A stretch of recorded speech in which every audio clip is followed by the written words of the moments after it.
Students, welcome in online agriculture e platform. I am Mamta Dal. Students, आज अपने genetics and plant breeding, जिसको हिंदी में हम क्या बोलते हैं, आनुवंशिकता व पादप प्रजनन से रिलेटेड जो इंपॉर्टेंट क्वेश्चंस हैं उनकी मैंने क्विज बनाई है। तो स्टूडेंट्स, आज यहाँ पे जो अपनी टोटली बात करेंगे वो जेनेटिक्स मतलब आनुवंशिकता, और उसके अलावा प्लांट ब्रीडिंग में जो अपने इंपॉर्टेंट क्वेश्चंस जो बनते हैं उन सब की अपने वन बाय वन बात करते हैं। तो स्टूडेंट, शुरू करते हैं अपने आज की क्विज। देखिए यहाँ पे सबसे पहला क्वेश्चन है, question number first. Yes, who is the regarded as the father of genetics. Hindi में अगर अपने बात करें तो आनुवंशिकता के पिता है। ऑप्शंस की बात करते हैं। सबसे पहला ऑप्शन है बैटसन, सेकंड नंबर ऑप्शन है मॉर्गन, थर्ड नंबर ऑप्शन है मेंडल एंड फोर्थ नंबर पे है वॉटसन। स्टूडेंट्स, देखिए यहाँ पे चारों के चारों साइंटिस्ट जो है, इनका हम जब जेनेटिक्स की बात करते हैं तो सबके नाम हमने जरूर सुने हैं, ठीक है। अब देखिए यहाँ पे राइट आंसर मैं आपको बता दूंगी, लेकिन उससे पहले अपने वन बाय वन एक एक जो है उसकी अपने बात करते हैं। फर्स्ट क्वेश्चन का जो राइट आंसर है वो सी है, मेंडल। मेंडल जो है इसे फादर ऑफ जेनेटिक्स बोला जाता है। स्टूडेंट्स, आपके क्वेश्चन किस हिसाब से पूछा जा रहा है? अगर पूछा जा रहा है सीधा father of genetics, then answer आएगा ग्रेगर जोहन मेंडल। ये मेंडल का पूरा नाम है, ठीक है। अगर आपसे पूछा जाए फादर ऑफ मॉडर्न जेनेटिक्स, आधुनिक आनुवंशिकता के पिता, देन आंसर आएगा बैटसन। और अगर पूछा जाए फादर ऑफ एक्सपेरिमेंटल जेनेटिक्स, प्रयोगात्मक आनुवंशिकता के पिता, देन आंसर कौन सा आएगा? मॉर्गन। लेकिन यहाँ पे जस्ट अपने से सीधा क्वेश्चन पूछा, who is the regarded as the father of genetics, then आपका आंसर क्या आएगा? मेंडल। हालांकि मॉर्गन ने भी जेनेटिक्स पे भी बहुत काम किया है, उसके अलावा बैटसन ने भी जेनेटिक्स पे काम किया है, बट बैटसन जो है इनको हम फादर ऑफ जो है जैसे मॉडर्न जेनेटिक्स, आधुनिक आनुवंशिकता के पिता, उसके अलावा बैटसन ने अपना जो काम किया है वो लथायरस ओडोरेटस पे किया है, ठीक है। लिंकेज जैसे कुछ डेफिनेशंस वगैरह इन सबको इन्होंने एक्सप्लेन किया है। सेकंड यहाँ पे मॉर्गन ने जेनेटिक्स से रिलेटेड जो अपना काम एक्सप्लेन किया वो किस पे किया? ड्रोसोफिला मेलानोगास्टर पे किया। तो स्टूडेंट्स, यहाँ पे फर्स्ट क्वेश्चन जो है इसका राइट आंसर सी है। बहुत ही इजी सा क्वेश्चन है। नेक्स्ट यहाँ पे आगे वाले क्वेश्चन पे अपने बढ़ते हैं। नेक्स्ट क्वेश्चन जो है सेकंड नंबर क्वेश्चन, मेंडल ने अपने प्रयोग किए थे। जो मेंडल का जो एक्सपेरिमेंट है, इंग्लिश में अगर मैं इस क्वेश्चन की बात करूं तो देखिए स्टूडेंट्स, यहाँ पे मेंडल्स एक्सपेरिमेंटल मटेरियल वाज, मतलब मेंडल ने जो अपना काम किया था वो किस पे किया था? देखिए यहाँ पे ऑप्शंस की बात करते हैं। First number option is Pisum sativum, second number option is Lathyrus odoratus, third one is Oryza sativa and fourth one is Mirabilis jalapa. Yes students, यहाँ पे चार ऑप्शन आपके सामने हैं। अब देखिए यहाँ पे मेंडल ने अपना एक्सपेरिमेंट जो किया था वो उद्यान मटर, गार्डन पी पे किया था। यहाँ पे मैंने चारों के चारों जो नेम दिए हैं, बोटानिकल नेम दिए हैं और we can say scientific name दिए हैं। तो स्टूडेंट्स, यहाँ पे गार्डन पी का जो बोटानिकल नेम होता है, वनस्पतिक नाम जो होता है वो क्या होता है? Pisum sativum. तो उद्यान मटर पे मेंडल ने अपना एक्सपेरिमेंट किया था। उन्होंने लगभग 28,000 प्लांट पे अपने काम किया था उन्होंने, और मेनली जो प्लांट चुना था मेंडल ने वो कौन सा था? मटर था, पी था, जिसमें क्रोमोसोम नंबर कितने थे? 14, 2n बराबर 14, 14 गुणसूत्र होते हैं। अब दूसरे जो प्लांट्स है ये भी जेनेटिक या आनुवंशिकता से रिलेटेड है। लथायरस ओडोरेटस जो है, जिसे कि हम नॉर्मली मीठी मटर भी बोल देते हैं, इसके ऊपर जो काम है वो अलग साइंटिस्ट ने किया है, ठीक है। और आइजस सेटाइवा, उसके अलावा mirabilis jalapa, yes, incomplete dominance, अपूर्ण प्रभाविता की जो खोज की गई थी, जो कि कॉल कॉरेंस ने की थी, वो कौन से प्लांट पे की थी? मिराबिलिस जलापा पे की थी। लेकिन हमारा यहाँ पे जो क्वेश्चन है, मेंडल ने अपने एक्सपेरिमेंट के दौरान क्या चुना था? तन अपना आंसर आएगा पाइसम सेटाइवम, जिसको आप बोल सकते हैं गार्डन पी। क्लियर है स्टूडेंट्स? तो ये भी आसान सा ही क्वेश्चन है, कोई ज्यादा डिफिकल्ट नहीं है। थर्ड, आगे नेक्स्ट क्वेश्चन पे बढ़ते हैं। अपने क्वेश्चन नंबर थर्ड की अपने बात करते हैं। तो देखिए स्टूडेंट्स, यहाँ पे थर्ड नंबर क्वेश्चन देखिए, मेंडल्स फाइंडिंग वर रीडिस्कवर्ड बाय, हिंदी में देखिए मेंडल के कार्य की दोबारा खोज किसने की? अब देखिए स्टूडेंट्स, सबसे पहली बात की अपने ऑप्शन देख लेते हैं। डीवरीज, पूरा नाम ह्यूगो डीवरीज है। सेकंड वन इज कॉरेंस, और we can say Carl Correns. Third one is Erich von Tschermak, या इसको शेरमेक बोल सकते हैं, टी यहाँ पे साइलेंट रहता है। And fourth option all of these, मतलब उपरोक्त सभी। अब देखिए स्टूडेंट्स, सबसे पहली बात कि मेंडल की जो डिस्कवरी है उसको रीडिस्कवर क्यों किया गया? यहाँ पे रीडिस्कवर टर्म क्यों यूज की गई है? देखिए स्टूडेंट्स, हमें पता है मेंडल ने जो काम किया था वो उसके जिंदा रहते तक किसी को नहीं पता चला था। हम ऐसे पढ़ते हैं कि मेंडल का गुड लक और बैड लक। बैड लक में हम ये चीज़ पढ़ते हैं कि मेंडल ने इतने अच्छा काम किया जेनेटिक्स पे, उसने इतने मतलब अच्छी चीज़ें बताई, उसको फादर ऑफ जेनेटिक्स भी हम बोलते हैं, लेकिन फिर भी उस टाइम मेंडल को कोई खास पहचान नहीं मिल पाई। इसका क्या रीज़न था? तो देखिए स्टूडेंट्स, मेंडल के मतलब उसके आप ये बोल सकते हैं कि उसका दुर्भाग्य क्या था कि उसको मतलब इतना अच्छा काम करने के बावजूद भी लोगों को पता नहीं चला। इसके कई रीज़न थे। सबसे पहली बात कि मेंडल ने अपना जो काम पब्लिश किया था वो लोकल पेपर में करवा दिया, लोकल पत्रिका में करवा दिया, जो कम लोगों के पास पहुंचती थी, जिससे कि साइंटिस्ट लोगों को पता ही नहीं चला कि इस तरीके से जेनेटिक्स पे कोई काम भी कर रहा है। सेकंड, यहाँ पे उस टाइम चार्ल्स डार्विन की एक बुक जो थी आने वाली थी, ओरिजिन ऑफ स्पीसीज, वो बहुत ज़्यादा जो बड़े वैज्ञानिक थे उनके बीच में मतलब एक मुद्दा था कि हाँ ये ऐसे करके कुछ बुक आने वाली है, तो सभी बड़े बड़े जो वैज्ञानिक थे उन सबका ध्यान उधर था। थर्ड, मेंडल ने बोला कि एक से दूसरी पीढ़ी के अंदर लक्षणों को लेके जाते हैं वो फैक्टर होते हैं। उस टाइम प्रॉपर माइक्रोस्कोप वगैरह इतने अवेलेबल नहीं थे, तो मेंडल ये चीज़ दिखा नहीं पाया। तो सब साइंटिस्ट सोचने लगे कि ये मेंडल जो है ये बस कल्पना करा, इमेजिनरी इसकी बातें हैं, ठीक है। उसके अलावा मेंडल ने जो अपने डाटा दिए थे उसने बायोस्टेटिक्स मतलब सांख्यिकी में उसने दिखाए, जो कि उस टाइम के साइंटिस्ट को नहीं आते थे। तो इसलिए मेंडल ने जो काम किया वो उसके जिंदा रहते तक किसी को ज़्यादा पता नहीं चला। बाद में मेंडल के बाद ये जो तीनों साइंटिस्ट हैं, इस क्वेश्चन का वैसे राइट आंसर जो है वो डी है। मेंडल के बाद जो सन 1900 के अंदर इन तीनों अलग अलग शहरों के रहने वाले थे, जैसे कि ह्यूगो डी व्रीज जो है ये हॉलैंड के रहने वाले थे, कार्ल कोरेंस जो है ये जर्मनी के रहने वाले थे, और एरिक वॉन शेरमेक जो है ये ऑस्ट्रिया के रहने वाले थे। ये तीनों अलग अलग साइंटिस्ट थे, और जब ये अलग अलग प्लांट्स पे काम कर रहे थे तो उन्होंने देखा, जैसे कि ह्यूगो डी व्रीज जो है ये ओइनोथोरा लामार्कियाना, जिसको इवनिंग प्राइमरोज प्लांट भी बोला जाता है, इस पे इन्होंने काम किया, और उसी दौरान इन्होंने म्यूटेशन या उत्परिवर्तन की खोज की, ठीक है। तो उस टाइम जो ह्यूगो डी व्रीज है उन्होंने देखा कि आज हम जो एक्सपेरिमेंट कर रहे हैं, हम जो रिजल्ट्स निकाल रहे हैं, फिर उन्होंने पुराने जैसे एक्सपेरिमेंट वगैरह सब चीज़ें उन्होंने देखी, तो उन्होंने देखा कि आज हम जो काम कर रहे हैं वो हमसे पहले 34 ईयर्स पहले मेंडल कर चुका है। 1866 में मेंडल ने अपना काम पब्लिश किया था, और मेंडल की जो डेथ हुई थी वो 1884 में, मतलब 16 साल पहले मेंडल करके मर चुका था।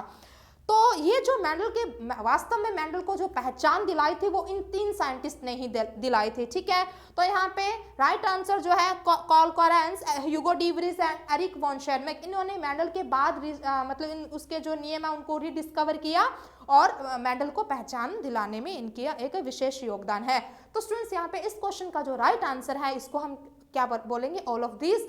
और यहाँ पे क्वेश्चन इस तरीके से भी पूछा जा सकता है, जैसे कि आपसे पूछ लिया जाए, हम जब भी मेंडलियन जब भी हम जेनेटिक्स या आनुवंशिकता की बात करते हैं, देन हम पूरे के पूरे टाइम को तीन कैटेगरी में बांट लेते हैं।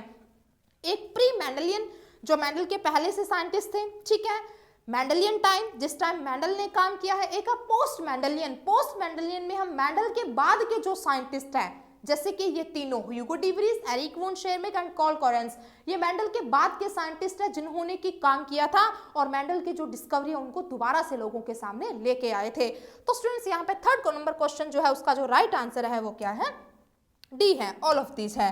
नेक्स्ट क्वेश्चन पे बढ़ते हैं स्टूडेंट्स अपने। Next one is Mendel presented his work in, Mendel ने अपना कार्य प्रकाशित किया था, ये जस्ट याद रखने की चीज है, natural history society in Russia, natural history society in America, natural history society in Brunn, natural history society in Germany. तो स्टूडेंट्स, आपको पता है इन्होंने अपना जो काम पब्लिश किया था वो नेचुरल हिस्ट्री सोसाइटी इन ब्रून। तो यहाँ पे सी नंबर ऑप्शन जो है वो राइट है, क्लियर है। नेक्स्ट क्वेश्चन पे बढ़ते हैं स्टूडेंट्स, 5 नंबर क्वेश्चन पे। Yes, Which one of the following traits of garden peas studied by Mendel was a recessive feature? Hindi में अगर अपने बात करें, उद्यान मटर में मेंडल द्वारा किया गया कौन सा कार्य अप्रभावी था? यहाँ पे कार्य अप्रभावी से मतलब मेरा ये है कि मेंडल ने कौन सा लक्षण चुना था जो कि अप्रभावी था। अब देखिए स्टूडेंट्स, थोड़ा सा मैं आपको एक्सप्लेन करती हूँ। आपको पता है मेंडल ने मटर के प्लांट में टोटल 7 कैरेक्टर चूज किए थे, टोटल 7 लक्षणों को उन्होंने चुना था। उन 7 लक्षणों के टोटल 14 रूप थे, जिनको हम कॉन्ट्रास्टिंग फॉर्म या विपर्यासी रूप बोलते हैं। जैसे कि मैं आपको यहाँ पे दिखाती हूँ, पहले अपने ऑप्शन देख लेते हैं। पहला ऑप्शन कौन सा इनमें से अप्रभावी लक्षण था, ठीक है, कार्य अप्रभावी नहीं था, लक्षण अप्रभावी था उस प्लांट का। देखिए, राउंड सीड शेप, सीड का गोल कलर, बीज का गोलाकार बीज, ऐसे बोल सकते हैं आप। Axial flower position, green seed colour, green pod colour. ठीक है, ये आपके सामने 4 ऑप्शन है। इनमें से आपको ये बताना है कि इनमें से कौन सा वो करैक्टर है जो कि मेंडल ने अपने एक्सपेरिमेंट के दौरान चुना था और वो अप्रभावी करैक्टर था। अब देखिए स्टूडेंट्स, यहाँ पे थोड़ा सा पहले अपने जितने 7 के 7 करैक्टर उनकी अपने बात करते हैं। देखिए स्टूडेंट्स, यहाँ पे मैंने मेंशन किया है टोटल 7 करैक्टर मेंडल ने चुने थे। ये सातों के सातों जो करैक्टर है मटर के प्लांट के अंदर प्रेजेंट रहते हैं और मेंडल ने अपने एक्सपेरिमेंट के दौरान इन सातों को चुना था। देखिए स्टूडेंट्स, यहाँ पे सबसे पहला है सीड का शेप, बीज की आकृति। अगर राउंड है तो डोमिनेंट, और अगर रिंकल्ड मतलब झुर्रीदार है तो वो क्या होगा, अप्रभावी करैक्टर था। मतलब प्रत्येक करैक्टर की 2 फॉर्म थी, एक डोमिनेंट एक रिसेसिव। ठीक है। सेकंड, यहाँ पे सीड का कलर येलो जो था वो डोमिनेंट था, ग्रीन जो था वो रिसेसिव था। थर्ड वन, यहाँ पे पोड का शेप, फली का जो शेप था, इनफ्लेटेड जो था वो क्या था, डोमिनेंट था, और कॉन्स्ट्रिक्टेड जो था वो क्या था, रिसेसिव, अप्रभावी था। नेक्स्ट जो है स्टूडेंट्स, ग्रीन जो है, पोड का कलर ग्रीन जो है वो डोमिनेंट था, और जो येलो है वो क्या था, रिसेसिव था। नेक्स्ट वन इज फ्लावर का कलर, पुष्प का रंग, डोमिनेंट जो था वो पर्पल था, एंड व्हाइट जो था वो क्या था, रिसेसिव था। नेक्स्ट वन इज जो फ्लावर की जो पोजीशन है वो एक्सियल पोजीशन जो थी वो डोमिनेंट थी, जबकि जो टर्मिनल पोजीशन थी वो क्या थी, रिसेसिव थी, अप्रभावी था। और इसी तरीके से हम जो सबसे ज्यादा जो कॉमन करैक्टर की बात करते हैं वो प्लांट की अगर साइज की बात करूं, मैं उसकी हाइट की बात करूं, तो यहाँ पे टोल जो था वो डोमिनेंट कैरेक्टर था, प्रभावी लक्षण था, और जो शॉर्ट था, जो ड्वार्फ था, वो बौनापन था वो क्या था, अप्रभावी था। अब स्टूडेंट्स, यहाँ पे क्वेश्चन पे आते हैं अपने फिर से, और देखिए यहाँ पे मैंने क्या पूछा है कि इनमें से कौन सा लक्षण है जो अप्रभावी था। तो स्टूडेंट्स यहाँ पे देखिए, round seed shape, yes round जो है ये तो डोमिनेंट है, देख लीजिए यहाँ पे, और कलर जो है वो येलो डोमिनेंट है सीड का। ठीक है, तो यहाँ पे स्टूडेंट्स राइट आंसर जो है वो क्या है, सी है। देखिए यहाँ पे राइट आंसर सी कैसे है स्टूडेंट्स, यहाँ पे सीड का जो कलर था वो ग्रीन डोमिनेंट नहीं था बल्कि येलो डोमिनेंट था। तो फिर रिसेसिव कौन सा था, अप्रभावी कौन सा था, ग्रीन। ठीक है, तो यहाँ पे हमसे अप्रभावी करैक्टर की ही बात की गई है। ठीक है, कौन सा, देखिए यहाँ पे लिखा हुआ है रिसेसिव फीचर। रिसेसिव फीचर का मतलब क्या होता है, अप्रभावी लक्षण। तो यहाँ पे अप्रभावी जो लक्षण था वो कौन सा था, ग्रीन सीड कलर। यहाँ पे जो सीड का जो कलर है, देखिए आप यहाँ पे ग्रीन कलर के जो सीड है वो क्या है, रिसेसिव है, अप्रभावी है। क्लियर है। तो स्टूडेंट्स, आपको मटर के प्लांट के जो 7 के 7 कैरेक्टर वो अच्छे से आने चाहिए। बहुत बार एग्जाम के अंदर इसके कैरेक्टर ही पूछ लिए जाते हैं। क्लियर है। नेक्स्ट क्वेश्चन पे बढ़ते हैं स्टूडेंट्स अपने। The test cross is used to determine the, yes, परीक्षण संकरण का प्रयोग करते हैं। टेस्ट क्रॉस हम किसके लिए यूज करते हैं, पहला ऑप्शन है genotype of the plant, next one is phenotype of the plant, third one is both A and B, and D number none of this. अब देखिए स्टूडेंट्स, इस क्वेश्चन की अपने बात करते हैं। Test cross, what is test cross, सबसे पहले हम ये बात करते हैं टेस्ट क्रॉस क्या होता है। देखिए स्टूडेंट्स, यहाँ पे मैंने बनाया है, टेस्ट क्रॉस का मतलब होता है, मैं यहाँ पे सीधा आपको एक्सप्लेन करती हूँ, पहले बना के दिखाती हूँ ताकि आपको इजीली समझ में आ जाए। देखिए स्टूडेंट्स, यहाँ पे टेस्ट क्रॉस की अपने बात करते हैं। जब हम किसी F1 प्लांट का, या आप ये बोल सकते हैं किसी अननोन प्लांट का उसके रिसेसिव पेरेंट के साथ क्रॉस करवाते तो उसको हम क्या बोलते हैं, टेस्ट क्रॉस। ठीक है, ये हो गया हमारे डेफिनेशन। अब हम बात करते हैं हम टेस्ट क्रॉस किस लिए यूज करते हैं। देखिए नाम से पता लग रहा है टेस्ट क्रॉस, शायद कुछ टेस्ट करते हैं हमसे। देखिए यहाँ पे हम कोई भी प्लांट है, फॉर एग्जाम्पल जैसे कि आपके पास कोई प्लांट है जो कि कैसा है, टोल है। ठीक है, ये प्लांट टोल है। फिनोटाइप, लक्षण प्ररूप तो आप देखते ही बता सकते हैं कि ये प्लांट टोल है या ड्वार्फ है। ठीक है, तो मान लीजिए ये प्लांट टोल है, लेकिन आपको ये पता नहीं है कि ये वाला टोल है या फिर ये वाला टोल है, मतलब हेट्रोजाइगस टोल है या होमोजाइगस टोल, ये चीज आपको पता नहीं है। आपने फील्ड में कोई प्लांट देखा, आपको उसका जीनोटाइप पता नहीं, आपको उसको फिनोटाइप पता है कि ये प्लांट टोल है। ठीक है, तो स्टूडेंट्स हम क्या करते हैं, हम टेस्ट क्रॉस करते हैं। हम क्या करेंगे, उस अननोन प्लांट का क्रॉस रिसेसिव पेरेंट के साथ करवा देंगे, अप्रभावी पेरेंट के साथ करवाएंगे। तो देखिए स्टूडेंट्स, दो ही कंडीशन, या तो हमारा प्लांट ऐसा होगा या फिर हमारा प्लांट ऐसा होगा। हम अगर करके देखें, देखिए मान लीजिए अगर हमारा प्लांट ऐसा है तो जब आप इसका क्रॉस करेंगे तो यहाँ पे देखिए अपने चेकर बोर्ड बना लेते हैं, बिल्कुल आसान है। Capital T small T small T small T, ठीक है, ये लिख दिया मैंने। Capital T small T small T small T, capital T small T small T small T. मतलब यहाँ पे 2:2, 2 प्लांट यहाँ पे टोल है, 2 प्लांट यहाँ पे क्या है, ड्वार्फ है। अगर मैं इसको इजी वे में लिखूं तो 1:1। सेम अगर मेरा प्लांट होमोजाइगस टोल है, मतलब समयुग्मजीय लंबा है, शुद्ध लंबा है, अब अपने क्रॉस करते हैं, आपको पता है इस कंडीशन में सारे प्लांट कैसे आएंगे, टोल आएंगे। तो स्टूडेंट्स हमें एक चीज समझ में आ रही है कि अगर हमारा प्लांट इस तरीके का टोल है, मतलब विषम युग्मजीय लंबा है, देन हमारे पास जो रिजल्ट आएगा वो 2:2 या 1:1 बोल सकते हैं। इसका मतलब अगर आपने, मान लीजिए आप अननोन प्लांट आपने क्रॉस किया, आपके पास उस अननोन प्लांट को जब आपने उसके रिसेसिव पेरेंट के साथ क्रॉस करवाया तो आपके पास सारे प्लांट टोल आए, आप समझ जाएंगे कि आपका जो अननोन प्लांट है उसका जीनोटाइप क्या है। उसका जीनोटाइप कैपिटल टी है, मतलब वो होमोजाइगस टोल है, वो शुद्ध लंबा है। तो स्टूडेंट्स इस क्वेश्चन का जो राइट आंसर है वो है जीनोटाइप ऑफ ए प्लांट। हम किसी प्लांट जो है उसका जीनोटाइप डिटेक्ट कर सकते हैं with the help of test cross की मदद से हम उसको निकाल सकते हैं। तो वेरी इंपॉर्टेंट, बहुत इंपॉर्टेंट क्वेश्चन है, सीधा पूछ लिया जाता है टेस्ट क्रॉस क्या है, हम टेस्ट क्रॉस किस पर्पस से यूज करते हैं। तो हम अननोन प्लांट का जो जीनोटाइप है उसको निकालने के लिए हम टेस्ट क्रॉस को यूज करते हैं। तो ये चीज जो मैंने बनाई है वो ध्यान में रखनी। एक चीज और स्टूडेंट, टेस्ट क्रॉस में हम हमेशा रिसेसिव पेरेंट के साथ ही क्रॉस क्यों करवाते हैं, डोमिनेंट के साथ क्यों नहीं करवाते। अब सोचिए स्टूडेंट कि अगर मान लीजिए ये प्लांट है आपका, आपने इसको डोमिनेंट से करवाया, या आपका ये प्लांट है आपने इसको डोमिनेंट से करवाया, हमेशा जब भी आपका कोई सा भी प्लांट है, आप अगर उसको डोमिनेंट के साथ क्रॉस कराएंगे आपको सारे प्लांट डोमिनेंट मिलेंगे। आप चेक करके देख लीजिए, यहाँ पे भी सारे आपको डोमिनेंट मिलेंगे। हमें तो तब पता चलेगा जब हम पेरेंट कौन सा चुनेंगे क्रॉस करने के लिए, रिसेसिव। तो स्टूडेंट्स ये हमारा जो टेस्ट क्रॉस है ये हुआ।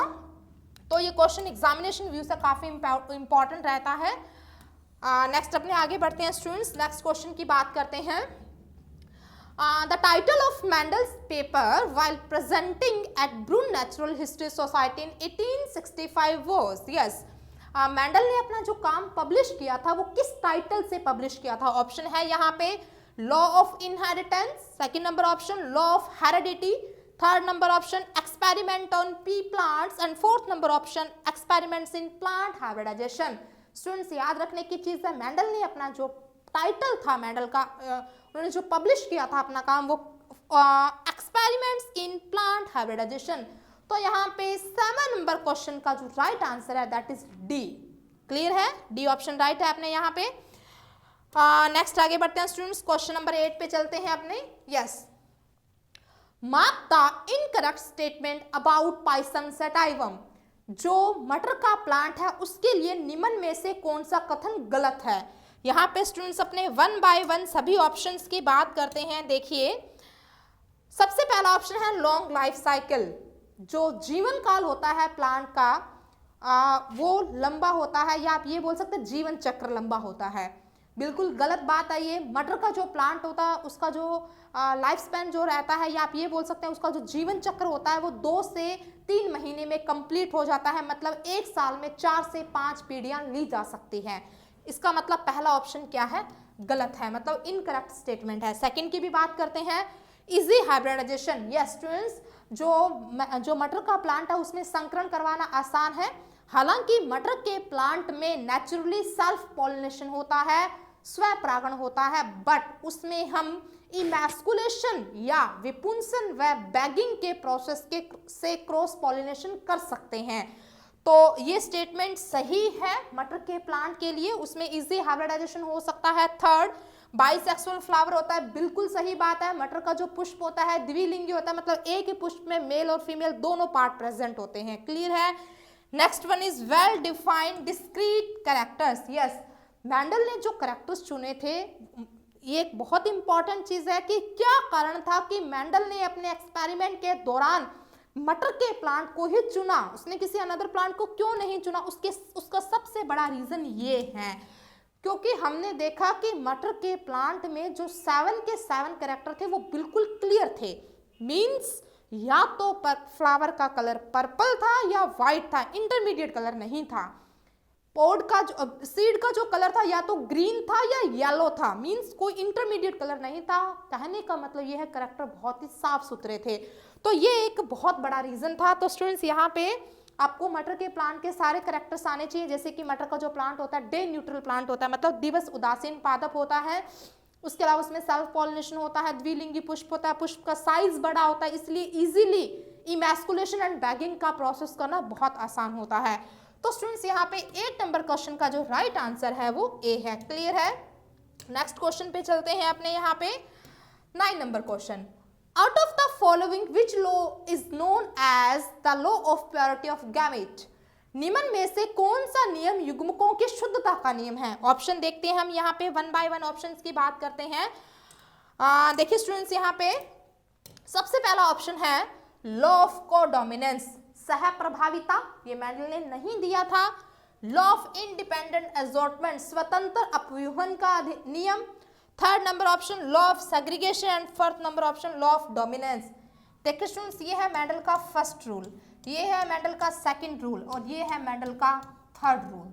ठीक है, मेंडल का जो फर्स्ट रूल और जो मेंडल का थर्ड रूल है वो डाई हाइब्रिड क्रॉस पे दिया गया था, डाई हाइब्रिड क्रॉस। ठीक है, अब हमारा क्वेश्चन ये है कि युग्मकों की शुद्धता, या आप ये बोल सकते हैं कि which one of the purity of gamete, purity of gamete जो है वो कौन से इनमें से कौन से नियम का दूसरा नाम है? तो स्टूडेंट्स यहाँ पे जो राइट आंसर है that is law of segregation, पृथक्करण का नियम। अब स्टूडेंट्स देखिए मैं यहाँ पे थोड़ा सा आपको ये एक्सप्लेन करती हूँ इसका क्या मतलब है। देखिए स्टूडेंट्स मैंने यहाँ पे आपके सामने मोनो हाइब्रिड क्रॉस बनाया है, जिसमें मैंने यहाँ पे आपके सामने पेरेंट शो किए हैं। देखिए स्टूडेंट्स यहाँ पे ये टॉल पेरेंट है, एक प्योर, एक क्या है प्योर ड्वार्फ है, सम युग्मजी लंबा और सम युग्मजी बोना। ठीक है, जब हम F1 जनरेशन लेते हैं तो हमें ऐसा मिलता है, मतलब हाइब्रिड टॉल, और वी कैन से विषम युग्मजी लंबा। ठीक है, इनसे स्टूडेंट्स जब हम F2 निकालते हैं तो हमारे पास रेशो आता है 3:1, मींस यहाँ पे 3 प्लांट टॉल है, एक क्या है ड्वार्फ है। अब स्टूडेंट्स ये है पृथक्करण का नियम। पृथक्करण का नियम का मतलब क्या है कि 2 गैमीट साथ में रहते हैं, बट जब गैमीट बनने का टाइम आता है, मतलब 2 एलील साथ में, यहाँ पे कैपिटल टी और स्मॉल टी दोनों एलील है, ये एलील दोनों साथ में है, लेकिन जब युग्मक बनने का टाइम आएगा, मींस गैमीट बनने का टाइम आएगा, उस टाइम दोनों एलील सेपरेट हो जाएंगे by the division of meiosis. Meiosis division की हेल्प से ये दोनों क्या हो जाएंगे, सेपरेट हो जाएंगे। तो स्टूडेंट्स यहाँ पे ये चीज ध्यान में रखनी है कि जब मियोसिस डिवीजन होता है देन क्रोमोसोम नंबर हाफ हो जाते हैं एंड जो होमोजाइगस क्रोमोसोम होते हैं वो दोनों सेपरेट हो जाते हैं। अब स्टूडेंट्स ये होता है सेग्रीगेशन का रूल, मतलब पृथक्करण का नियम। सेकंड यहाँ पे ये है कि ये जो है ये टी आगे जाके फिर से टॉल प्लांट देगा और ये स्मॉल टी आगे जाके फिर से ड्वार्फ प्लांट देगा, ये हमें रेशो बता रहा है ये चीज, है ना। तो मीन्स ये है कि 2 गैमीट साथ में जरूर रहते हैं लेकिन वो कभी भी एक दूसरे की प्योरिटी को खराब नहीं करते। मीन्स ऐसा नहीं है कि बोना लंबा हो जाएगा और लंबा बोना हो जाएगा, या फिर बोना और बोना हो जाएगा, लंबा और लंबा हो जाएगा, नहीं। हमेशा गैमीट साथ में रहते हैं लेकिन कभी भी एक दूसरे की प्योरिटी को खराब नहीं करते। So students we can say it is the rule of purity of gamete, युग्मकों की शुद्धता का नियम है। तो स्टूडेंट्स यहाँ पे, और ये चीज हमें कैसे पता चली, ये हमें ये रिजल्ट देख के पता चली। हमने देखा कि यहाँ पे स्मॉल टी अभी भी क्या ला रहा है, ड्वार्फ ला रहा है, बोना ला रहा है। तो स्टूडेंट्स क्लियर है, इस क्वेश्चन का जो राइट आंसर है वो क्या है, सी ऑप्शन राइट है। नेक्स्ट क्वेश्चन पे बढ़ते हैं अपने। Which one is the example of intergenic reaction? Yes students यहाँ पे ऑप्शंस की बात करते हैं अपने। निम्न में से कौन सा इंटरजेनिक अंतराजीनी क्रिया है? एपिस्टेसिस प्रबलता, डोमिनेंस प्रभाविता, प्लियोट्रोपी बहुप्रभाविता एंड कोडोमिनेंस सह प्रभाविता। स्टूडेंट्स देखिए मैं थोड़ा सा आपको पहले क्लियर करती हूँ इंटरजेनिक होता क्या है। मटर में टोटल कितने क्रोमोसोम होते हैं, 14, और वी कैन से 7 पेयर, 7 जोड़े होते हैं। ये पहला जोड़ा है, ये दूसरा जोड़ा है, ठीक है। इस तरीके से एज इट इज ये तीसरा है, चौथा, पांचवा, छठा, टोटल कितने होते हैं, 7। प्रत्येक जोड़े के आपस में क्रोमोसोम क्या होते हैं, होमोलोगस, समजात गुणसूत्र। ये दोनों भी आपस में क्या है, समजात गुणसूत्र है, बट ये दोनों आपस में क्या है, असमजात या हेट्रोलोगस। तो स्टूडेंट जब कोई दो एलील एक ही होमोलोगस क्रोमोसोम पे होते हैं और आपस में रिएक्ट करते हैं, दैट इज इंट्राजेनिक। एंड जब दो अलग अलग होमोलोगस क्रोमोसोम पे जीन्स प्रेजेंट होते हैं, ये हमेशा नॉन एलिलिक जीन होते हैं, ठीक है, ये आपस में रिएक्ट करते हैं, दैट इज इंटरजेनिक। तो यहाँ पे कोडोमिनेंस इंट्रा होता है, सॉरी डोमिनेंस, कोडोमिनेंस भी इंट्रा होता है, प्लियोट्रॉपी भी इंट्रा होता है, बट एपिस्टेसिस जो होता है, हिंदी में हम इसे प्रबलता बोलते हैं, जिसको कि बैटसन ने डिस्कवर किया था। और ये किस प्रकार का प्रोसेस है, इंटरजेनिक। स्टूडेंट्स इसमें हमेशा ही दो अलग अलग मतलब हेट्रोलोगस क्रोमोसोम पे प्रेजेंट जीन क्या करते हैं, रिएक्ट करते हैं, और वो एक दूसरे के एलील भी नहीं होते। जैसे कि मान लीजिए ये कैपिटल आर है, तो इसका जो एलील होगा वो इसी के होमोलोगस क्रोमोसोम पे होगा, स्मॉल आर। यहाँ पे मान लीजिए कैपिटल वाई है, तो यहाँ पे स्मॉल वाई होगा। यहाँ पे क्या होता है, एक होमोलोगस क्रोमोसोम का जीन किसी दूसरे, मान लीजिए कैपिटल वाई को इफेक्ट कर रहा है, तो ये जो प्रोसेस होता है इसको हम क्या बोलते हैं, इंटरजेनिक। तो एपिस्टेसिस प्रबलता इसी में आता है, डोमिनेंस प्रभाविता, कोडोमिनेंस जब दो चीजें एक साथ अपना प्रभाव दिखाती है। प्लियोट्रॉपी, प्लियोट्रॉपी को स्टूडेंट्स हिंदी में बोलते हैं बहुप्रभाविता। नॉर्मली क्या होता है, one gene one character, but यहाँ पे वन जीन टू कैरेक्टर। मतलब जैसे कि सिकल सेल एनीमिया का जो जीन होता है HBS, सिकल सेल एनीमिया का जो जीन होता है, एक तो ये सिकल सेल एनीमिया करता है, उसके साथ साथ एक लक्षण तो ये हो गया सिकल सेल एनीमिया कर रहा है। सेकंड ये क्या करता है, प्लाज्मोडियम फैल्सिपेरम, जो कि एक प्लाज्मोडियम की स्पीसीज है, जो कि मलेरिया रोग उत्पन्न करता है, उसके लिए हमारी बॉडी में रेजिस्टेंस पावर लाता है। इट मीन्स जिसको सिकल सेल एनीमिया है उसको एक तो एनीमिया रोग है, सेकंड उसको कभी भी मलेरिया नहीं होगा। कौन से वाला, प्लाज्मोडियम फैल्सिपेरम जो करता है, क्योंकि उसके लिए रेजिस्टेंस पावर डेवलप हो जाता है। अफ्रीकन कंट्रीज के जो लोग हैं, अफ्रीका के जो लोग हैं, वो उसे अपने लिए वरदान मानते हैं, क्योंकि वहाँ पे मलेरिया से डेथ रेट बहुत रहता है। तो इसलिए जब उन लोगों को सिकल सेल एनीमिया होता है, देन वो उस चीज़ को अपने लिए वरदान समझते हैं, क्योंकि कम से कम उनकी मलेरिया से मौत तो नहीं होगी। सिकल सेल एनीमिया से मौत नहीं होती, वर्क एफिशिएंसी कम हो जाती है। तो स्टूडेंट्स यहाँ पे one gene two effect, that is pleiotropy. Clear है। नेक्स्ट क्वेश्चन पे बढ़ते हैं अपने। तो स्टूडेंट्स इस क्वेश्चन का जो राइट आंसर है वो ए है। Next question, monohybrid cross genotype ratio is, एकल संकरण का जीनोटाइप अनुपात है। तो स्टूडेंट्स इसका जो राइट आंसर है, देखिए यहाँ पे जो एकल संकरण जो होता है उसका जो रेशो आता है वो कितना आता है, जीनोटाइप पूछा है इसने हमसे, जीनोटाइप अनुपात पूछा है, तो जीनोटाइप जो आता है वो 1:1 आता है, 1:1। ठीक है। देखिए मैं यहाँ पे थोड़ा सा आपको एक्सप्लेन भी कर देती हूँ। जैसे कि ये देख लीजिए आप, यहाँ पे ये एकल संकरण है, यहाँ पे एक करैक्टर लिया और इसको लेके क्रॉस करवाया है, तो हमारे पास जो F2 जनरेशन है उसका जैसे जीनोटाइप, सॉरी यहाँ पे आपको दूसरा देखना पड़ेगा क्रॉस, यहाँ पे मोनोहाइब्रिड, ये देखिए यहाँ पे मोनोहाइब्रिड क्रॉस है, तो इसका जो हमें F2 जनरेशन का जो जीनोटाइप मिला है वो कितना मिला है, 1:1, मतलब एक प्योर टोल, 2 हाइब्रिड टोल, और इसको आप हाइब्रिड टोल को विषम युग्मजीय लंबा भी बोल सकते हैं, और एक क्या है प्योर ड्वार्फ। तो हमसे जीनोटाइप पूछा है मोनोहाइब्रिड क्रॉस का, एकल संकरण का। ये कौन सा क्रॉस है, एकल संकरण है, जिसमें कि मैंने यहाँ पे एक एक करैक्टर को लेके यहाँ पे क्रॉस करवाया है। क्लियर है।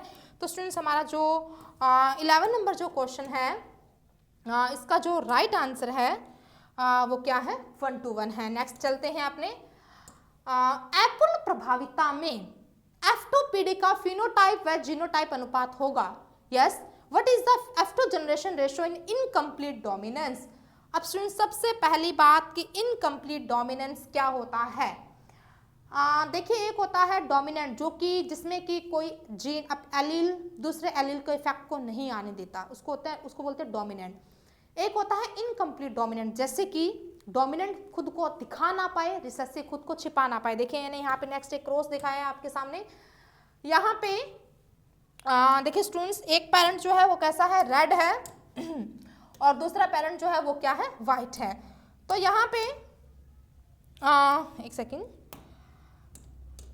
एक जो पेरेंट है वो कैसा है, रेड है, सेकंड जो है वो व्हाइट है। जब हम इन दोनों को क्रॉस करवाते हैं हमारे पास पिंक आता है, इंटरमीडिएट आता है, मतलब डोमिनेंट खुद को दिखा नहीं पाया और रिसेसिव खुद को कंप्लीटली छिपा नहीं पाया, इसको बोलते हैं इनकम्प्लीट डोमिनेंस। ठीक है स्टूडेंट्स, अब देखिए यहाँ पे इनकम्प्लीट डोमिनेंस में मेनली क्या चीज़ रहता है, जब हम यहाँ पे इंटरमीडिएट कलर आया है, ठीक है।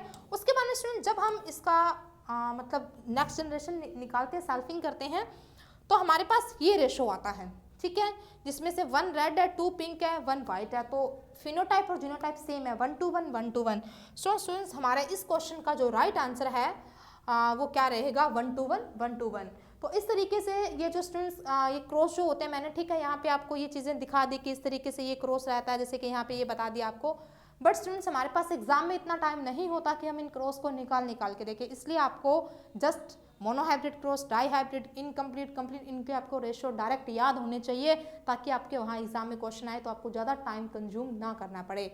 तो स्टूडेंट्स यहाँ पे अपना जेनेटिक्स का जो ये पार्ट है एंड प्लांट ब्रीडिंग का ये पूरा बेसिक पार्ट है। आपको प्लांट ब्रीडिंग, पादप प्रजनन के अंदर तभी आपको ये चीज़ें समझ में आएगी जब आप इस टॉपिक को करो, क्योंकि जेनेटिक्स जो होता है वो प्लांट ब्रीडिंग का बेसिक रहता है। तो स्टूडेंट्स यहाँ पे प्लांट ब्रीडिंग का जो अपना ये क्विज है ये अपना कंप्लीट होता है। Thank you.